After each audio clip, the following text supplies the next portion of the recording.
जय हिंद। एक वीडियो में हम आपको बोले थे कि लोगों को अपनी पत्नी का दिमाग और जीएसटी समझ में नहीं आता है। इस वीडियो में दोनों समझा देंगे। साथ ही जीएसटी क्या होता है, जीएसटी के कितने टाइप होते हैं और जीएसटी इन क्या होता है और जीएसटी एन क्या होता है, इनपुट जीएसटी क्या है, आउटपुट जीएसटी क्या है, 4 टाइप की जो सीजीएसटी, एसजीएसटी, आईटीजीएसटी, यूटीजीएसटी, ये सब क्या है, जीएसटी के स्लैब कितने होते हैं, जीएसटी की बिलिंग कैसी होती है, A to Z आपको इसमें मिल जाएगा। इसके बाद आपको जीएसटी से कोई प्रॉब्लम नहीं रहेगी।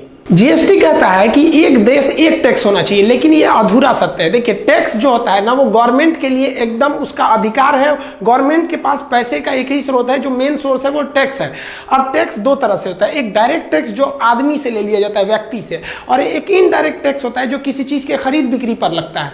तो इनडायरेक्ट टैक्स भी कई तरह के होते थे। कस्टम ड्यूटी होती थी, कोई विदेश से सामान मंगा दिए तो excise duty, service tax, sale tax, VAT, जिसमें वैट बहुत ज्यादा फेमस था। तो ये इनडायरेक्ट टैक्स जो है, यहाँ तो आपको 4-5 दिखा रहे हैं, ऐसे 17 टैक्स। तो इन 17 टैक्सों को आपस में मर्ज कर दिया गया और जो ये इनडायरेक्ट टैक्स था, इनडायरेक्ट टैक्स को खत्म करके इसी के जगह पे लाया गया जीएसटी। तो जीएसटी भी क्या होगा, एक इनडायरेक्ट टैक्स होगा। तो आप बताइए, क्या ये वन नेशन वन टैक्स हुआ? ये तो केवल इनडायरेक्ट टैक्स को घटाया। डायरेक्ट टैक्स में कोई भी बदलाव नहीं है। आज भी आपको डायरेक्ट टैक्स देना है। सेंट्रल गवर्नमेंट का कॉर्पोरेशन टैक्स जो होता है, निगम कर, वो काफी ज्यादा उससे इनकम होता है। तो डायरेक्ट टैक्स में नहीं, ये इनडायरेक्ट टैक्स है, ये आपका जीएसटी, और ये खरीद बिक्री पर आपको देना पड़ता है। अब बात करते हैं कि ये जीएसटी देना किसको पड़ेगा। तो 3 ही लोग को देना पड़ेगा। ध्यान से समझिए, जिनका सालाना टर्नओवर, लेन देन 20 लाख का है। देखिए, ये 20 लाख प्रॉफिट नहीं है। मान लीजिए कि हमने कभी 20 लाख का माल मंगाए और 20 लाख के सामान को बेचे और हमको 21 लाख हुआ, तब तो हमारा तो लेन देन ही वाला ही 20 लाख हो गया। अब आपको कितना प्रॉफिट हो रहा है इससे मतलब नहीं है। आप 20 लाख वाले कैटेगरी में आ गए, आपको अब जीएसटी भरना पड़ेगा, पहला। दूसरा कि अगर आप एक राज्य से दूसरे राज्य में 1 रुपया का भी सामान का व्यापार करिएगा ना, तो वहां आपको जीएसटी लग जाएगा। वहां ये 20 लाख वाला हिसाब भूल जाइएगा। उसके बाद एक और चीज होता है, ऑनलाइन। अगर आप ई कॉमर्स करते हैं ऑनलाइन, चाहे वो 10 रुपए का भी होगा तो आपको जीएसटी लगेगा। जोमेटो को देखिएगा, 50 रुपए का भी सामान मंगाएंगे तो उसमें जीएसटी लगेगा। ये 20 लाख का जो रेशियो है, ये पहाड़ी क्षेत्र जैसे अरुणाचल प्रदेश वगैरह, वहां 20 लाख के बिजनेस का मतलब बहुत बड़ा दुकान हो जाएगा। तो वहां पहाड़ी एरिया में जनसंख्या कम होती है, तो वहां पर कुछ पहाड़ी वाला एरिया, वहां ये इसकी कैटेगरी 10 लाख ही रखी गई है। तो वो स्पेशल केस है, जनरल नहीं है। ये 3 लोग को आपको जीएसटी लेना पड़ेगा। अब किसी की छोटी दुकानें, होटल वगैरह है, 20 लाख चलता नहीं है, तो वो क्या लिए जीएसटी लेगा। जीएसटी पर इतना बवाल क्यों हो गया था? क्योंकि जीएसटी की टोटल 4 टाइप है और लोगों को लग गया कि हमको चारों का चारों टाइप देना है। गलत है, आपको केवल 2 टाइप का जीएसटी देखना है। देखिए, जीएसटी जो है ना, सीजीएसटी, एसजीएसटी, यूटीजीएसटी और आईजीएसटी। अब इसका सीजीएसटी का मतलब क्या होता है, सेंट्रल जीएसटी। एस का मतलब क्या होता है, स्टेट गवर्नमेंट ले जाएगी। यूटी का मतलब होता है केंद्र शासित, यूनियन टेरिटरी का जीएसटी है। उनको भी तो भैया दिल्ली गवर्नमेंट को पैसा कहां से आता है, स्टेट तो है नहीं दिल्ली, दिल्ली क्या यूटी, तो यूटी जीएसटी से उनका पैसा आता है। और इंटीग्रेटेड जीएसटी यानी आईजीएसटी, मतलब एक राज्य से दूसरे राज्य में ले जाएंगे। तब एक एक करके समझिए। मान लिया कि आप सेम स्टेट में कोई बिजनेस कर रहे हैं, जैसे मान लिया कि आप बिहार में हैं, तो बिहार में ही आपका लेन देन है, तो आप सेम स्टेट में आएंगे ना, तो आपको कोई 2 ही टैक्स देना पड़ेगा। एक सीजीएसटी देना पड़ेगा हर हाल में और एक एसजीएसटी देना पड़ेगा। मान लिया कि कोई सामान है जिस पर 18% टैक्स है, तो लोगों को टेंशन क्या लगा था कि सोचो 18% टैक्स है, सेंट्रल जीएसटी यानी सीजीएसटी 18%, एसजीएसटी 18%, फिर यूटी 18%, इंटीग्रेटेड 18 करके पगला गए लोग। भाई साहब बचेगा क्या मेरा? गलत है भाई साहब, आपको कोई 2 ही देना है। कौन देना है? सीजीएसटी, ये सेंट्रल गवर्नमेंट ले जाएगी, क्योंकि सेंट्रल का हिस्सा, भाई सेंट्रल का हिस्सा तो पूरा हिंदुस्तान ही है, वो सेंट्रल के अधीन आएगा। आप चाहे बिहार में रहिए चाहे केरला में रहिए, तो सीजीएसटी ले जाएगा। अब बचेगा स्टेट, तो आप किस स्टेट में, अभी हमने बोला एग्जांपल में बिहार, तो बिहार ले जाएगी। अब बात, लोग कहां कंफ्यूज हो गए कि 18% सेंट्रल गवर्नमेंट ले जाएगी, 18% बिहार गवर्नमेंट ले जाएगी, ससुरा हो जाएगा 36%। गलत बात है भाई, 18% टोटल जीएसटी है, जिसमें से 9% सेंट्रल जीएसटी लेगा और 9% स्टेट जीएसटी लेगा। तो लोगों को इतना भयंकर कंफ्यूजन था, लोगों ने तो 4 गुना सोच लिया था, इसलिए विरोध करने लगे। जैसे यहां पर एक बिल है, अब आप इस बिल में अगर आप ध्यान से देखिएगा तो यहां देखिए, आपको यहां स्पष्ट लिखा है कि जीएसटी 18% है। अब ये 18% आया है 25 रुपया, लेकिन उसी को नीचे स्पष्ट लिख दिया है कि इसमें एसजीएसटी 9% है और सीजीएसटी 9%, यानी 9 जोड़कर 18 होता है। ऐसा नहीं है कि 18% CGST भी और 18% SGST भी, तो अब तो 36% हो जाएगा। ये हर एक स्टेट में यही रूल लगता है। अब गुजरात में भी क्या होगा भैया, गुजरात का भी एरिया तो किसके अंडर में है, सेंट्रल गवर्नमेंट के है, तो CGST लेगा और गुजरात अपना SGST ले जाएगा। लेकिन वैसे राज्य जो यूनियन टेरिटरी है, केंद्र शासित, जैसे जम्मू कश्मीर, लद्दाख, पांडिचेरी, दिल्ली, तो दिल्ली क्या है, वो स्टेट है ही नहीं है। तो बस आपको कुछ नहीं करना है, स्टेट के जगह आपको यूनियन टेरिटरी लिख देना है। अब दिल्ली भी जो है वो तो सेंट्रल गवर्नमेंट के अंदर है ना जी, तो दिल्ली वाला में भी अगर आप दिल्ली में सामान बेच रहे हैं तो सेंट्रल गवर्नमेंट के अंडर में आएंगे, तो दिल्ली भी आपसे क्या लेगा, आपसे सेंट्रल गवर्नमेंट लेगी CGST, और दिल्ली SGST तो ले ही नहीं सकता क्योंकि वो स्टेट तो है ही नहीं है। दिल्ली जो है वो यूनियन टेरिटरी है, तो केवल यहां शब्द का फेर है। दिल्ली कहेगा कि भैया हमारा UTGST दो, तो जो UTGST है वो सेम टू सेम SGST है। अगर पूरा कंप्लीट स्टेट है तो SGST, केंद्र शासित है तो UTGST। ये स्टेट और UT क्यों होता है ये हम आपको पॉलिटी में पढ़ाएंगे। और यहां भी वही होगा कि अगर 18% टोटल GST है तो 9% CGST और 9% UTGST लेगा। अब बात कर लेते हैं कि अगर एक राज्य से दूसरे राज्य में सामान चला गया तब, तो उसे कहते हैं IGST, यानी इंटीग्रेटेड GST। इंटीग्रेटेड GST तभी लगेगा जब एक राज्य से दूसरे राज्य में आपका सामान जाएगा तब, अदरवाइज नहीं लग सकता। अब यहां एक कंफ्यूजन सबसे बड़ा, जैसे कि मान लिया कि कोई सामान राजस्थान में बन रहा है और वो चला आया आपका बिकने के लिए उत्तर प्रदेश UP में चला आया, तो होता क्या है कि भाई राजस्थान भी तो सेंट्रल गवर्नमेंट के अंदर है और यूपी भी सेंट्रल गवर्नमेंट, यानी केंद्र देश के तो अंदर ही है, सेंट्रल गवर्नमेंट के अंदर, तो CGST लेने में तो कोई प्रॉब्लम नहीं। लेकिन यहां दोनों राज्य झगड़ा कर लेगा, राजस्थान कहेगा कि टैक्स हम लेंगे, यूपी कहेगा कि हम लेंगे, दोनों में हो जाएगा बवाल। तो इसलिए कह दिया जाता है कि भैया एक काम करते हैं, यहां पर राजस्थान को तो प्रॉफिट इस बात का है कि कंपनी उसके कारखाना वहां लगा है, वहां से बिक के आया है, और यूपी कहेगा कि भाई मेरे यहां लगा है, हमको फायदा होना चाहिए। यही हो गया झमेला। तब यहां लगा दिया जाता है, कहा जाता है कि ना भैया CGST भी नहीं लगेगा, SGST भी नहीं लगेगा, UT भी नहीं लगेगा, सीधे लगेगा integrated GST, IGST। Integrated GST actual में CGST और SGST का ही एक संयोग है। इसमें क्या करेगी सेंट्रल गवर्नमेंट, कहेगी कि भैया जो 18% GST ना सीधे तुम राजस्थान हमको दो। अब वो GST कौन लेके चल जाएगा, सेंट्रल गवर्नमेंट। सेंट्रल गवर्नमेंट उस 18% में से 9% अपना रख लेगा, उसके बाद देखेगा कि सामानवा बिका कहां पर है, मेन डेस्टिनेशन कहां है, यूपी, तो यूपी को 9% दे देगा। लो, राजस्थान सरकार मुंह देखेगी टुकुर टुकुर से, जरा हमको ना दिया।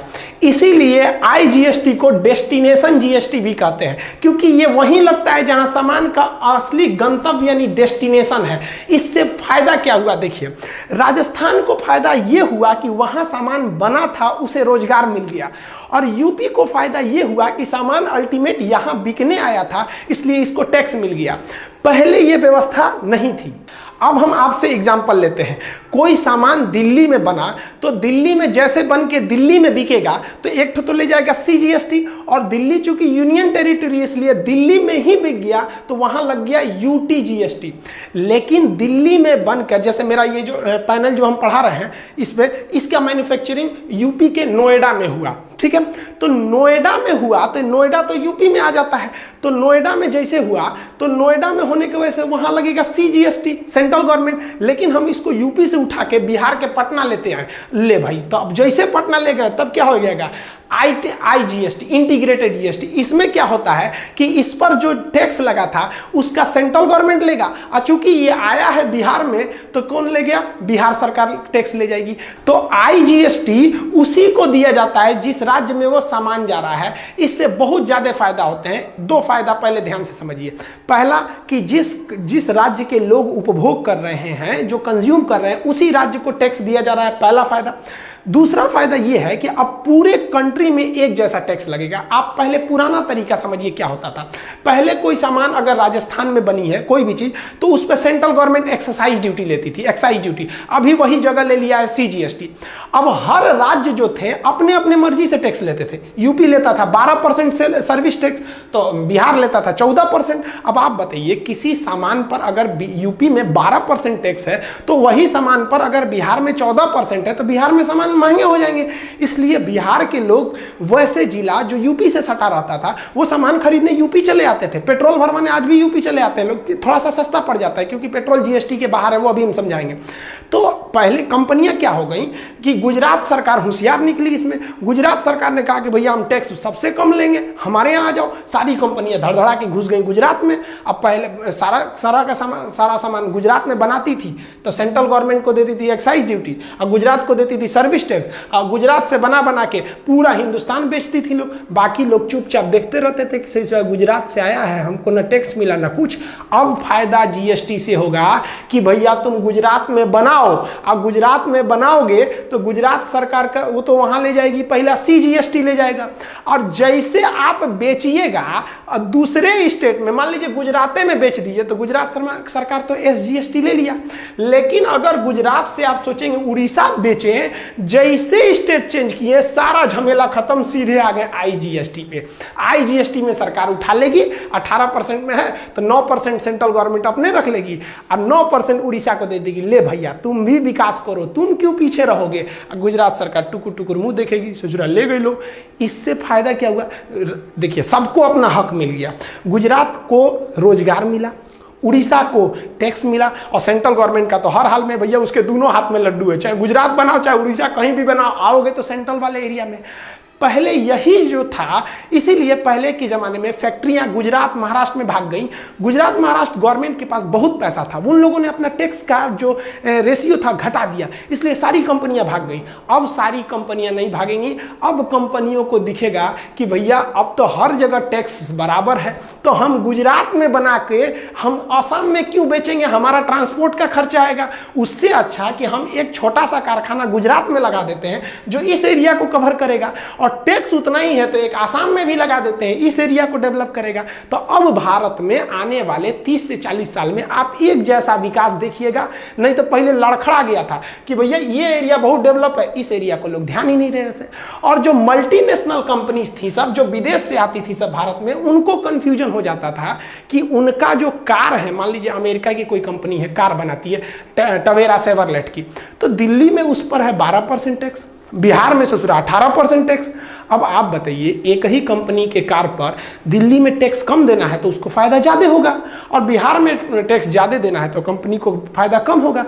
तो विदेश में बैठे वाले सब कहते थे ससुरा ये हिंदुस्तान है कि क्या है, एक के कारवा बेचते हैं, कहीं बेचते हैं तो ज़्यादा फायदा आता है, कहीं बेचते हैं तो कम फायदा आता है। तो विदेश वाले जल्दी भारत में आना नहीं चाहते थे, सब इन्वेस्ट नहीं करना चाहते थे कि भैया एक गो देश है, 25 गो राज्य, 28 गो राज्य, 28 तरह का टैक्स है, हम पगला जाएंगे टैक्स से जोड़ते जोड़ते, उससे अच्छा चलो चाइना चलो।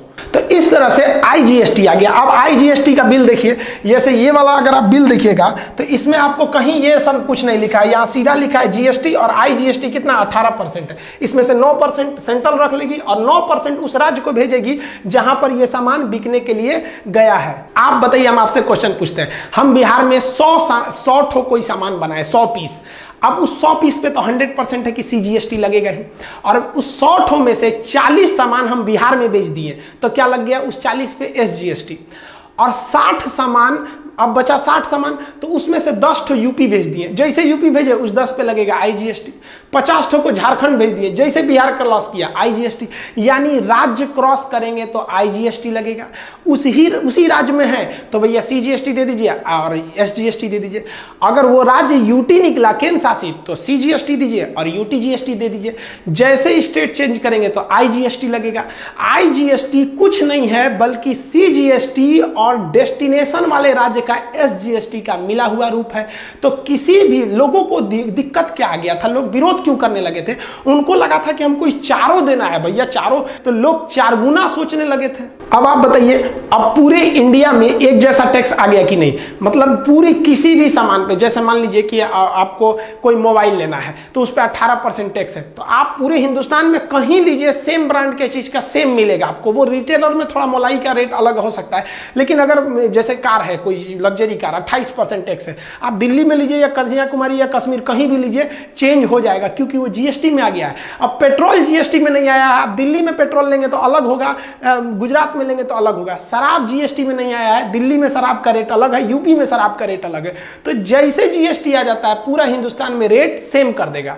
और एक और चीज जो गवर्नमेंट समझा नहीं पाई वो आउटपुट जीएसटी और इनपुट जीएसटी। जैसे मान लीजिए कि हम एक दुकानदार हैं, हम कोई सामान खरीद के लाए, 100 रुपये का सामान खरीद के लाए तो उस पर 10% जीएसटी था। सपोज कीजिए कि 10% था, तो हमको वो सामान कितने का पड़ेगा? 110 रुपया। यहां हमने जीएसटी के रूप में कितना दे दिया? 10 रुपया यहां दे दिया। अब उसी सामान को हम दूसरे को बेचेंगे तो हमको इसमें प्रॉफिट भी जोड़ना है, तो हम सोचेंगे यार हमको तो खुद 110 का पड़ा है, एक काम करते हैं इसको हम बेच देते हैं 150 रुपये में। जैसे 150 रुपये में बेचेंगे, जो खरीदेगा हमसे वो फिर हमको जीएसटी देगा इस पे 10%। तो 150 पे 10% जीएसटी जोड़ देंगे तो हमको मिल गया 165 रुपये। अब आप बताइए 10 रुपये हम यहाँ जीएसटी दिए ही हैं अपने जेब से, और वो बंदा जो हमसे खरीदा है वो भी 10% यानी 15 रुपये यहाँ जीएसटी दे दिया। 150 का तो जीएसटी 15 रुपये ना पड़ेगा, 10% यहाँ दे दिया। तो क्या करें हम? ये 15 रुपये भी गवर्नमेंट को दे दें और जो हम खुद खर्चा किए थे वो भी दे दे? नहीं है। देखिए ये हमने अपना जीएसटी लगाया है, ये आउटपुट में जीएसटी है। तो अब जो हम यहां जीएसटी देंगे वो ये है कि 15 रुपया में से हम अपना घटा लें 10 रुपया, तो कितना? 5 रुपया। ये जो ग्राहक हमसे खरीदा है वो जीएसटी के रूप में हमको दिया है 15 रुपया, लेकिन इसी सामान पर हमने जीएसटी पहले से 10 रुपया भर चुके हैं इनपुट के रूप में। तो अतः अब हम कितना देंगे? यहां वाले सेल पर 5 रुपया, यानी टोटल जीएसटी कितना देना पड़ गया? जब हम खरीदे तो 10 रुपया और यहां पे से हम वो 10 रुपया को घटा लेंगे 5 रुपया यहां, यानी टोटल हमको कितना देना पड़ गया भैया? 15 रुपया ही देना पड़ गया। तो लोगों को लगता था, विरोध इसलिए करते थे कि सेम सामान वहां पे यहां भी 10 रुपया देंगे और सेम सामान पे यहां भी 15 रुपया देंगे। तो जो वो सोच रहे थे लोग उस हिसाब से तो 25 रुपया जीएसटी लग जाएगा, बहुत महंगा पड़ जाएगा।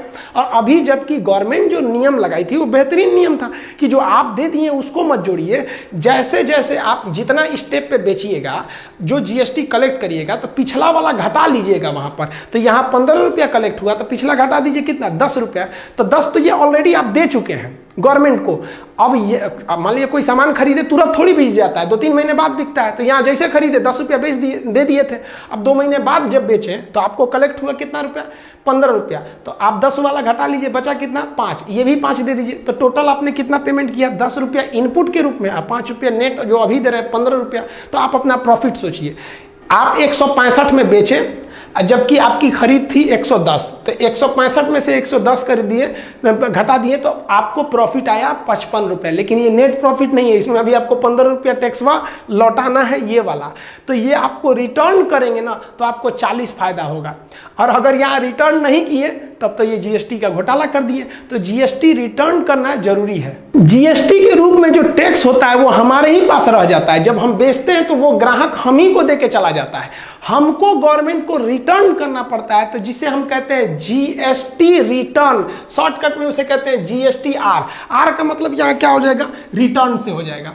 अब जीएसटी का जो रिटर्न करना होता है ना वो महीना में 3 बार करना है। मतलब आप 10-10 दिन पे हिसाब कर लीजिए, कितना अच्छा है, आपको भी लेंदी नहीं रहेगा। 10 दिन का हिसाब सबको याद रहता है, मुंह जबानी। अब हमसे कोई कहेगा 2018 का हिसाब दीजिए, 2019 का हिसाब दीजिए, तो पगला जाएंगे हम। हमसे कोई कहेगा कि जुलाई का दीजिए, वो भी 10-10 दिन का, तो मोटा मोटी याद रहेगा। तो ये कुछ लोग इसके 2 पहलू, कुछ लोग कहते हैं कि यार महीने में 3 बार हिसाब करना पड़ेगा, और कुछ लोग कहते हैं कि भाई सही है, छोटा छोटा हिसाब करना पड़ेगा। अब ये जो रिटर्न भरा जाता है वो 3 टाइम्स भरा जाता है मंथ में। एक कंपोजिशन स्कीम होता है, इसमें आपको उतना थोड़ा छूट मिलता है। ये सीए का काम है, जो आपका चार्टर्ड अकाउंटेंट है वो ये सोचता है कि जीएसटी R1 में करे, 2 में करे कि 2A में करे। ये आपका काम नहीं है। ये बिलिंग के अलग अलग हिसाब होते हैं। आप खरीदिएगा तो किस में जाएगा, आप उसी को बेचिएगा तो किस में जाएगा, तो ये आपका काम नहीं है। बस इतना समझिए, जीएसटी आर का मतलब होता है जो जीएसटी आप रखे हैं उसे रिटर्न करिए। अब जीएसटी के कुछ अलग अलग स्लैब हैं। जैसे कोई दवा खरीद रहा है बेचारा, उसकी जिम्मेदारी है, वो दवा नहीं खरीदेगा तो मर जाएगा बेचारा, उसकी बीमारी है, तो उस पर कम टैक्स लीजिए। कोई कार खरीद रहा है, ससुरा ज्यादा टैक्स लीजिए। कार जिंदगी के लिए जरूरी थोड़ी होता है, लग्जरियस थिंग है। तो यानी जो जरूरी चीज है उस पर कम टैक्स, जो पढ़ाई उढ़ाई वाला चीज है उसको मीडियम लेवल का टैक्स, और जो ऐसो आराम की चीज है हुमच के टैक्स लीजिए। तो उसी को हम लोग कहते हैं जीएसटी के स्लैब। कितने स्लैब है? तो देखिए, एक तो नील स्लैब होता है 0%, वैसी चीज जिस पे टैक्स नहीं लगता है तो वो हो गया 0%। जैसे दूध, आप दूध निकालिए, गाय भैंस जितना रख लीजिए टैक्स नहीं लगेगा। खेती वाला चीज है, किसान वगैरह को, उस पर जीएसटी देना ही नहीं है। आपको जितना गेहूं है, जितना गेहूं ले जाइए, कोई टैक्स नहीं लगना है इस सब चीजों पे। लेकिन जैसे आ जाते हैं आप चाय पीजिएगा, आप इस 5% वाले में आएंगे तो आप कॉफी लीजिएगा, कोयला खरीदिएगा, पैकेट पनीर खरीदिएगा, न्यूज़पेपर खरीदिएगा, तो ये सब चीज पर आपको 5% टैक्स देना है। तो वो वाले पे 0%, इस पे 5%। अब 12% पे कहाँ है? तो और अच्छा चीज, घी खरीदिएगा, मक्खन खरीदिएगा, मोबाइल खरीदिएगा, बढ़िया बढ़िया चीज खरीदिएगा, जूस पीजिएगा, पैकेट वाला जूस नहीं देखते हैं, बड़ी बड़ी कोल्ड ड्रिंक वगैरह वाला, तो लीजिए, वो सब लीजिएगा तो आपको कितना परसेंट लग जाएगा भैया? आपका 12% लग जाएगा। और उससे भी अच्छा चीज पे जाइएगा तो कितना लगेगा? 18%। जैसे तेल लीजिएगा, हेयर ऑयल, क्रीम लीजिएगा, ठोड़ रंगने के लिए क्या होता है, लिपस्टिक लीजिएगा, लो भैया वो सब भयानक भयानक चीज है, उस पर तो आपको कितना परसेंट लगेगा? 18%। अब देखिए, इसमें भी तो आपको पता है ना कि 18% में आपका 9% CGST होगा, 9% SGST, 12 में भी 6 CGST, 6 वो, 5 में भी 2.5% होता है। ये जो है वो दोनों को मिला के होता है, समझ में आया ना कि नहीं? सबसे ज्यादा अगर किसी चीज पे GST है तो 18% वाला ही जो कैटेगरी, उसमें ज्यादातर चीज आते हैं। टोटल 1200 से ज्यादा आइटम GST में आते हैं। क्या पॉसिबल है एक वीडियो में हम 1200 आइटम आपको गिनवा सके? मोटा मोटी समझाते हैं। अब आप बताइए, जो आपका कार है, सीमेंट है, या फिर जो आपका परफ्यूम है, कंडीशनर है, ये जो लग्जरियस थिंग है, मोटरसाइकिल हो गया आपका, ये सब चीज जो है, ये सब तो भाई शौकिया चीज है। तो शौकिया कर रहे हैं तो सरकार को भी थोड़ा शौक पूरा कर दीजिए। सरकार कहती है शौकिया कर रहे हैं तो 28% दीजिए यहाँ पर, तो ये टैक्स हो जाते हैं। तो देखिए, सरकार भी तो आपका ख्याल रखती है ना। जो आपके बेसिक जरूरत की चीज़ थी उस पर कहाँ टैक्स लिया? जो ज़्यादा जरूरी थी उस पर कम लिया, शौकिया चीज़ पे ज़्यादा लिया। कहाँ गलत कर रही है गवर्नमेंट? देखिए, होता क्या है ना कि इंडिया में एक समस्या है, हमको सब चीज़ फ्री में चाहिए। हाँ, फ्री में मिल गया, बहुत अच्छा। भाई, हम जो टैक्स देते हैं इसी से गवर्नमेंट अपनी सेना का खर्च निकालती है, सड़क बनाती है, सब कुछ करती है। गवर्नमेंट अच्छा से भी ख्याल रखती है। अब कुछ ऐसे चीज़ है जिसे GST के बाहर रख दिया गया है, जैसे डीजल पेट्रोल को बाहर रख दिया गया है। इसलिए आप हिंदुस्तान में हर राज्य में जाइएगा तो पेट्रोल का रेट अलग अलग मिलेगा। अगर गवर्नमेंट GST के अंदर पेट्रोल को लाएगी तो उस पर मैक्सिमम कितना टैक्स लगा पाएगी? 28%। तो पेट्रोल का दाम कितना हो जाएगा? 35 रुपया। तो गवर्नमेंट को घाटा लगने लगेगा। गवर्नमेंट बहुत महंगा पेट्रोल देती है, लगभग डबल ट्रिपल। तो उसी पैसा से तो आपको फ्री में राशनों देती है गवर्नमेंट। कोरोना का इलाज, जरा हॉस्पिटल में जाइए ना, प्राइवेट हॉस्पिटल में आप देखिए 2-3 लाख रुपए से कम नहीं लगेगा, आपका फ्री में इलाज करके देती है। कहां से दे रही है? तो आपसे जब ले रही है तो आपको खराब लग रहा है, तो जब दे रही है तो आप एक बार खड़े भी तो हो जाइए कि गवर्नमेंट आपको कोरोना में फ्री में इलाज करके दे रही है। आप जाइए 5-7 लाख रुपए दिल्ली में लगाएगा सब प्राइवेट हॉस्पिटल वाला, तो उसी सब पैसे से देती है। गैस जो होता है इस पे भी GST नहीं है, इसको भी GST के अंडर में लाएगा तो 28% करना पड़ेगा मैक्सिमम रेट में, तो फिर वो भी थोड़ा सा सस्ता हो जाएगा। इलेक्ट्रिक बिल देखिएगा, दिल्ली में बिल अलग है, सुनते फ्री है, 200 यूनिट के नीचे में फ्री है। अब यूपी में अलग है, बिहार में अलग है, कॉमर्शियल रेट अलग है, डोमेस्टिक रेट अलग है, बिजली बिल भी अलग अलग आता है। और शराब तो पूछिए मत, कहीं GST ज़्यादा कहीं कम। तो देखते हैं हरियाणा में शराब थोड़ा ज़्यादा सस्ता है, यूपी में थोड़ा महंगा है, बिहार में शराब बंद है, कहने के लिए बंद है। देखिए, एक तरह से बंद ही है, कोई खुलेआम नहीं पी सकता है। पहले जो शराब पी के बिहार में पुलिस के आगे कहते थे कौन है पुलिस, अब थोड़ा पी लेता है कोई, कहो ना पुलिस एकदम शराब नहीं पिए हम। तो ये डर जरूरी है। 100% कोई गवर्नमेंट नहीं सुधार सकती है। हाँ, शराब इतना महंगा हो गया है बिहार में कि अब कोई नहीं कहता है कि आओ भाई बैठ के पियो। महंगा है, इलीगली बिक रहा है, तो महंगा है तो लोग चोरी छुपे पीते हैं, तो बहुत हद तक सुधार है। नहीं तो पहले लोग शराब पी के पत्नी को मोहल्ले में गाली गलौज करके समाज का स्टेटस गिरा देते थे। तो आप ये GST के स्लैब समझ गए, ये भी मोटा मोटी समझे कि कौन सा सामान को खरीदेंगे तो हम किस लेवल के टैक्स में जाएंगे। अब बात करते हैं कि GST इन क्या होता है। तो GST IN का मतलब होता है आइडेंटिफिकेशन नंबर। हम अपना GST जब रजिस्ट्रेशन कराएंगे तो हमको एक 15 डिजिट का एक नंबर मिलेगा, जिसमें से बीच वाला 10 डिजिट तो है मेरा पैन कार्ड है, ये बीच वाला 10 डिजिट पैन कार्ड है। शुरुआत के दो डिजिट होते हैं वो हमारे स्टेट को बताते हैं कि हम किस स्टेट में बिजनेस कर रहे हैं, और लास्ट के ये 3 अक्षर ये उसका मशीन जो होता है ना जीएसटी का, वो अपने से एक यूनिक कोड बना देता है। तो ओवरऑल आपसे यही पूछेगा कि जीएसटी इन यानी आइडेंटिफिकेशन नंबर कितने अक्षर का होता है, तो 15 अक्षर का। अब ये ससुरा नंबर हुआ दिया कौन, तो जीएसटी का एक बहुत बड़ा नेटवर्क है। उस जीएसटी नेटवर्क को शॉर्टकट में एन कहते हैं, GST network, goods and service tax network. तो यही नेटवर्क जो है इसी पर आपको जाके लॉगिन करते हैं तो 1 हफ्ता के अंदर आपको जीएसटी नंबर दे देता है। आपका जीएसटी का पैसा कहाँ गया, कौन ले गया, यूटी जीएसटी है कि एसजीएसटी, ये सारा हिसाब किताब कौन करता है, जीएसटी एन यानी नेटवर्क। तो जीएसटी इन ये आपका नंबर है और जीएसटी एन यानी ये नेटवर्क है जो पूरे जीएसटी को कंट्रोल करके रखे हुए है। अब जीएसटी में कोई विवाद हो गया या फिर जीएसटी में कोई चेंजिंग करना है तो कौन करेगा, तो उसके लिए एक जीएसटी काउंसिल है, goods and service tax council समिति है। ये जो काउंसिल है इसकी बैठक होती है। इसके जो अब इस काउंसिल में टोटल मेंबर कितने हैं, 33 सदस्य हैं। अब ये एकदम सिंपल है याद रखना, देखिए कैसे, जो यूनियन मिनिस्टर होते हैं, जो वित्त मंत्री होते हैं, वो इसके चेयरमैन यानी अध्यक्ष होते हैं। अभी निर्मला सीतारमन है तो सेंट्रल गवर्नमेंट का एक हो गया, और हर विभाग का एक राज्य मंत्री होता है। जैसे वित्त मंत्रालय का जो राज्य मंत्री है अनुराग ठाकुर जी हैं, तो ये 2 लोग हो गए आपके सेंट्रल गवर्नमेंट से, तो एक यूनियन मिनिस्टर हो गए अध्यक्ष, और जो उनके राज्य मंत्री है वो हो गए उपाध्यक्ष। तो ये हो गए। भारत में अभी 28 राज्य है, तो 28 राज्य के वित्त मंत्री होंगे ना, तो 28 उनको लेके चले आइए, तो 2 ठो सेंट्रल से हो गए, 28 ये 30 हो गए। अब हिंदुस्तान में जो केंद्र शासित प्रदेश है, तो वैसा केंद्र शासित प्रदेश की जिम्मेदारी तो खुद केंद्र सरकार की होती है, तो यूनियन मिनिस्टर निर्मला सीतारमन तो बैठी हैं। लेकिन कुछ ऐसे भी केंद्र शासित प्रदेश है जहां जनसंख्या ज्यादा होने की वजह से वहां विधानसभा का चुनाव कराया जाता है।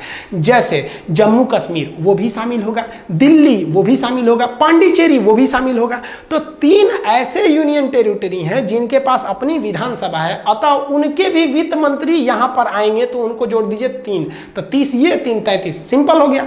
अब मान लिया कि लद्दाख में भी अगर कल को विधानसभा बन जाती है तो 34 सदस्य हो जाएंगे। लेकिन जिस केंद्र शासित प्रदेश में विधानसभा नहीं है तो उसकी टोटल जिम्मेदारी केंद्र सरकार की है, तभी तो कहा गया है केंद्र शासित प्रदेश, और केंद्र की वित्त मंत्री बैठे रहती है, वो उसकी बात सुनेंगी ही। तो यही डिसीजन लिया जाता है कि टैक्स के स्लैब को बढ़ाया जाए या घटाया जाए। कल को ये भी कह सकते हैं कि भैया शिक्षा को आप लोग ने 18% टैक्स में जोड़ दिया है, तो ऐसा भी कर सकती है। मान लीजिए निर्मला सीतारमन को लगेगा कि नहीं शिक्षा 18% है, ये कोई लग्जरियस थिंग थोड़ी, ये तो बहुत जरूरी चीज है, इसको 12% वाले में रख देते हैं, ताकि जी क्या हम लोग को अगर 18% टैक्स देना है, आपसे ऑनलाइन लेते हैं हम लोग, तो किसी भी चीज पे 18% टैक्स देंगे तो जेन्युइन है कि भैया चार्ज ज्यादा लग जाएगा, तो फी को ये भी घटा सकते हैं। तो कौन घटाएगा, तो जीएसटी काउंसिल में घटाया जा सकता है इसे। अब कुछ ऐसे चीजें जो मतलब सबको नॉर्मल सबको पता होना चाहिए कि सबसे पहले जीएसटी किस देश ने स्टार्ट किया था, तो 1954 में फ्रांस ने चालू किया था। हम लोग जो जीएसटी फॉलो करते हैं वो कनाडा का मॉडल फॉलो करते हैं, हमारा मॉडल कनाडा का है। किस समिति के सिफारिश पर, तभी केलकर समिति के सिफारिश पर हम लोगों ने जीएसटी लाया। ये जो जीएसटी है इसमें 17 प्रकार के इनडायरेक्ट टैक्सों को शामिल कर लिया गया है जीएसटी में। अगर कोई व्यक्ति जीएसटी का रिटर्न फाइल नहीं करता है, जो हर महीने 3 तो फाइल करना है, तो उसको अगर चोरी कर लिया जीएसटी तो 5 साल का उस पर जेल है। राष्ट्रपति ने इसे साइन कब किया था, तो 8 सितंबर 2016 को। तो 8 सितंबर 2016 को राष्ट्रपति ने इसे साइन कर दिया। चूंकि इसमें राज्यों के भी हित को रखा गया था, इसलिए संविधान है कि राज्य भी इस पे क्या करेंगे, सहमति देंगे। सबसे पहले कौन से राज्य ने सहमति दिया था, तो असम ने। सबसे बाद में तो जम्मू कश्मीर। इसे लागू कब कर दिया गया, सबको पता है 1 जुलाई 2017 से पूरे देश में ये हमारा जीएसटी लागू हो गया है। जो जीएसटी में मेन संशोधन करना था वो आईजीएसटी को लेना था, क्योंकि एक राज्य से दूसरे राज्य में कानून बनाना मुश्किल हो जाता है। तो कहेगा आईजीएसटी की चर्चा किस अनुच्छेद में है, तो याद रखिएगा 269A में है। और जो जीएसटी के हुए विवादों को सुलझाने के लिए एक जीएसटी काउंसिल बनाया गया है, और इस काउंसिल में आप हर राज्य से मंत्रियों को बुला के लाए हैं, तो संविधान में कहीं ना कहीं जोड़िएगा कि नहीं। तो जीएसटी का जो काउंसिल है वो 279A में है, यहां पर समझ में आ गया आपका। तो ये 269A में आईजीएसटी है और 279 में जीएसटी काउंसिल है। काउंसिल थोड़ा बड़ा है इसलिए इसका अनुच्छेद भी बड़ा है, और ये थोड़ा सा छोटा है, नंबर के हिसाब से तो छोटा ही है। सबसे बड़ा प्रॉब्लम कहां आता है कि ससुरा जो जीएसटी था वो 101वां संशोधन था कि 122वां संशोधन था। तो भाई ये दोनों सही हैं, लेकिन ये दोनों में बहुत बड़ा मिस्ट्री छुपा है, इसको समझिए। सरकार जब भी आती है, जिस भी पार्टी की सरकार आती है, वो कई सारे संशोधन को ले आना चाहती है संसद में, लेकिन जरूरी नहीं कि वो हर नियम को पारित करा ले और सफल हो जाए। बहुत बार विधेयक आता है लेकिन पास नहीं हो पाता है। तो जो विधेयक पारित कराया जाता है, जिसे इंट्रोड्यूस किया जाता है संसद में, उसे कहते हैं बिल। जब उसे लोकसभा, राज्यसभा और राष्ट्रपति फाइनल कर देते हैं, तब वो बनता है आपका अमेंडमेंट, संशोधन हो जाता है। तो कई बार ऐसा होता है कि बिल तो लाया गया लेकिन वो बिल फेल कर गया, पास नहीं हो पाया। तो जो बिल होते हैं इसकी नंबरिंग अलग होती है, और जो पारित हुआ बिल है, जो पास हो गया, सक्सेस हो गया, उसकी नंबरिंग अलग होती है। जैसे कोई बिल को ले आने का हम प्रयास किए, वो 100वें नंबर पर था। जैसे पिछले 75 को सरकार गया है, नेहरू से लेकर आपके मोरारजी देसाई से लेकर अटल बिहारी वाजपेयी, मनमोहन सिंह, कितने लोगों ने किया, तो उसी तरह आज भी चलते हैं। तो मान लिया कि वो 100वां बिल था और यह बिल पारित हो गया, तो पारित होने के बाद वो संशोधन कौन सा हो गया? 100वां संशोधन हो गया।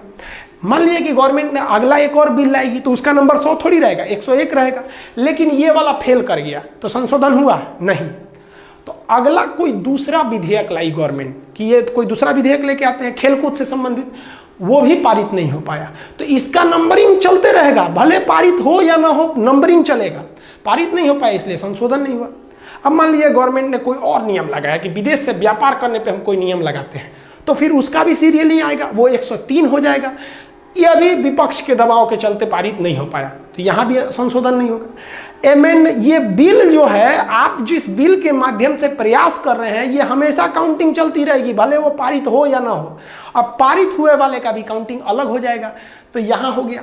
इसी तरह से संसद में 122वां नंबर पे जो प्रयास किया गया था, जो बिल लाया गया था, वो 122वां नंबर पर लाया गया। बिल के अंदर ही चर्चा थी जीएसटी की, और इसको बीजेपी ने पास करा लिया। और जब पास कराया तो इसका नंबरिंग अब इधर के आधार पर थोड़ी होगा, अब ये सक्सेसफुल पास वाले नंबरिंग में होगा। तो इसका नंबरिंग बताइए, 100 के बाद कितना आ गया? 101वां। तो कहेगा कि जीएसटी पारित कराने वाला बिल कौन सा था? तो वो 122वां नंबर का विधेयक बिल था। और कहेगा कि जीएसटी का जो संशोधन है, यानी सक्सेसफुल संशोधन, संशोधन तभी होगा जब सक्सेस हो जाएगा, तो संशोधन कौन सा था? तो 101वां संशोधन। बिल कौन सा था? तो 122वां बिल था, जो प्रयास में सफल हो गया।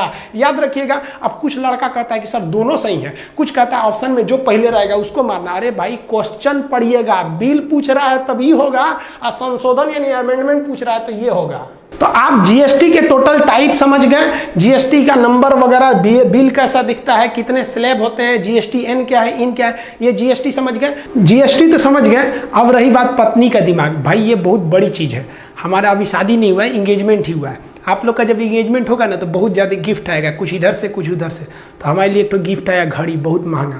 तो हम बोले भाई इतना महंगा भेजने की क्या जरूरत है, ये गिफ्ट उठ। तो उधर से लोग भड़क गए, भाई अरे भाई न जाने किसने शुरू किया ये तोहफे को लेने और देने का दस्तूर। गरीब इंसान अब मिलने से कतराता है। यार ये क्या मतलब बनता है इतना? ये कोई बहुत बड़ा चीज़ नहीं है कि देखिए, हम लोग जो हैं, समझना चाहिए हम लोग को भी कि हम ये जो बड़े बड़े शादी ब्याह में खर्च कर रहे हैं या बड़े बड़े गिफ्ट दे रहे हैं, ये दर पर्दा हम इस हिंदुस्तान के लिए एक बहुत ही बड़ी दीवार खड़ी कर रहे हैं, एक अमीर और एक गरीब की। देखिए इससे क्या होगा कि अगर हम लोग बड़े बड़े गिफ्ट देंगे उन अपने में, तो ये गरीब इंसान कहाँ से दे पाएगा? तो उसे अपना रिश्ता थोड़ा कमज़ोर लगने लगेगा। इसमें उसकी क्या गलती है? तो ये सब सोच नहीं रहनी चाहिए। आप इतना ही बस समझा दिए तो भाई झगड़ा हो गया हम लोग में। अब हम क्या करेंगे भाई, हम पुराने ख्याल वाले लोग। अब हर कोई दीवाना है बनावटी उसूलों का, हम ये सादगी लेकर कहाँ जाए? भैया हम लोग को पसीना उसीना भी होता है, तो हम बिहार वाले लोग हैं भाई, गमछा उमछा से पोंछ लेते हैं। नौटंकी करने नहीं जाते हैं कि भाई कूलर लगाओ, एसी लगाओ यहाँ पे। अब उन लोग को कौन समझाए? भाई पत्नी को समझाने में उतना ही मेहनत है जितना दादी जी को आईफोन सिखाने में है। देखिए वैसे भी हम कहना चाहेंगे सबसे कि बहुत ही फैशनेबल ज़िंदगी जीने से बहुत कुछ नहीं मिल जाता है। आप जो एक दूसरे को गिफ्ट देते भैया, उससे अच्छा आप किसी की मदद कर सकते हैं। सोचते हैं कितना पसीना बहाते हैं ये मज़दूर लोग। और सबसे तकलीफ़ क्या लगता है कि जो ये मज़दूर बोरी को उठा लेता है ना, लेकिन इसकी औकात नहीं कि इतना बोरी खरीद सके। और जिसकी औकात होती है कि वो इस बोरी भरे अनाज को खरीद सके ना, उसमें इतनी हिम्मत नहीं होती कि जो इसे उठा सके। खैर ये सब अलग बातें हैं। आई होप आप जीएसटी समझ गए होंगे। मिलेंगे नेक्स्ट वीडियो में, तब तक के लिए जय हिंद।